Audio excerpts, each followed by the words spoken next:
এখন আমি চিকেন নিয়ে নিয়েছি। আজকে আমি চিকেনের মালাইকারি করব। চিকেনের মধ্যে যে পাতিলেবু নিয়ে নিয়েছি, পাতিলেবু রস দিয়ে দেবো।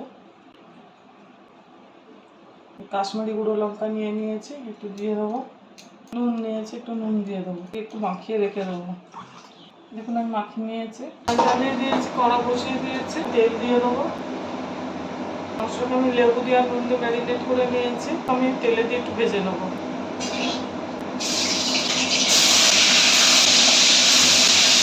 মাংসগুলো ভাজা হচ্ছে। দেখুন এটা করার জন্য আমি পেঁয়াজ, আদা, রসুন, কাঁচা লঙ্কা নিয়ে নিয়েছি, এগুলোকে আমি মিক্সি করে নিয়ে গুঁড়িয়ে নেবো। মাংসগুলো আমার সব ভাজা হয়ে গেছে, আমি তুলে নেবো।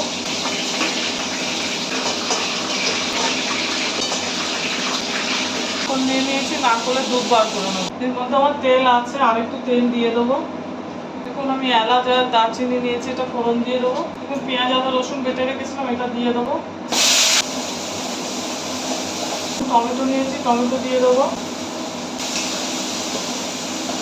দেখুন সর্ষে নিয়েছি, সর্ষে দিয়ে দেবো। দেখুন 1 চামচ মৌরি নিয়েছি, মৌরি দিয়ে। দেখুন আমি কাজু নিয়েছি, কাজু দিয়ে দেবো।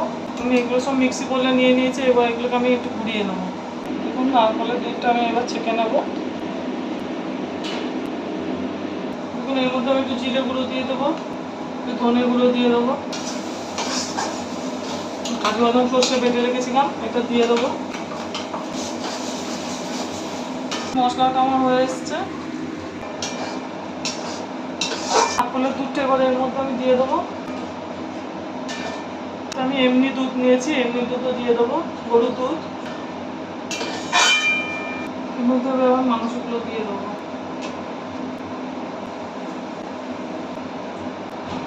কাশ্মীরি লঙ্কার গুঁড়ো নিয়েছি, দিয়ে দেবো। নুন নিয়েছি, নুন দিয়ে দেবো।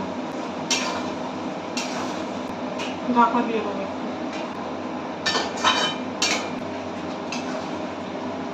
দেখুন মাংসটা আমার হয়ে এসছে, তেল ছেড়ে দিয়েছে। মাংসটা আমার হয়ে গেছে, এবার আমি নামিয়ে দেবো। মাংসটা আমার হয়ে গেছে।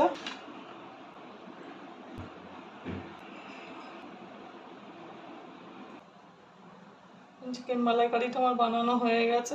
মালাইকারিটা আমার বানানো হয়ে গেছে। এইভাবে বাড়িতে বানিয়ে করে খেয়ে দেখবেন, ভালো লাগবে। আর আমার চ্যানেলটা লাইক, সাবস্ক্রাইব আর শেয়ার করে দেবেন।